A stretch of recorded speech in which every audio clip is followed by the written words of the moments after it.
भारतीयों के लिए एक महान संदेश आएगा जो उन्हें सदा ऐसा नम्र बनाएगा।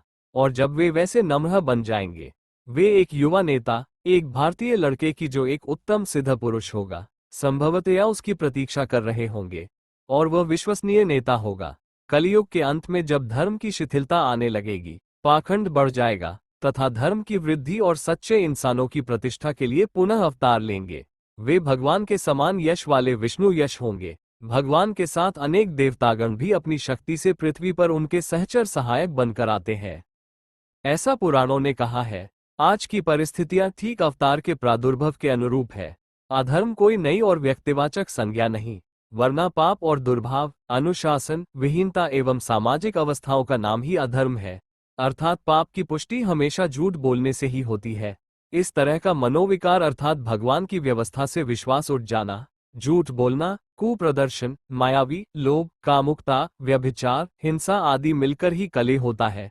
उसके प्रभाव से लोभी, कौवे की तरह भक्ष्म अभक्ष्म खाते, दुष्ट स्वभाव के होते, जिह्वा से जिनकी चंचलता प्रतिक्षण टपकती रहती है, शरीरों में दुर्गंध, मांस, मदिरा, जुआ खेलने वाले, सोना और धन ही जिनकी आकांक्षाएं हो, युवावस्था का पता ही न चलता हो, रोगों की वृद्धि हो चले, यज्ञ, दान, तप, स्वाध्याय आदि वैदिक कर्मों को कुतर्क की दृष्टि से देखा जाने लगे, सभी वर्ण विकृत हो जाए, संबंध विकृत हो जाए, भाई भाई के प्रति प्रेम न होकर साले से लोग प्रेम करें, गुरु शिष्यों के संबंध नष्ट हो जाए, साधु सन्यासी गृहस्थों के से जैसा आचरण करने लगे, धर्म ध्वजी साधु वंचक छली हो जाए, युवक युवती आपस में ही विवाह कर ले, माता पिता के प्रति कोई श्रद्धा न रहे, वेश पूजा जाने लगे, सदाचार का कोई महत्व न रह जाए, संसार की सभी धार्मिक व्यवस्थाएं अस्त व्यस्त हो जाए, तब मानना चाहिए कि कलयुग की अंतिम अवस्था आ गई है और इस कलिकाल में ही कीचड़ में कमल की भांति निष्कलंक अवतार होगा।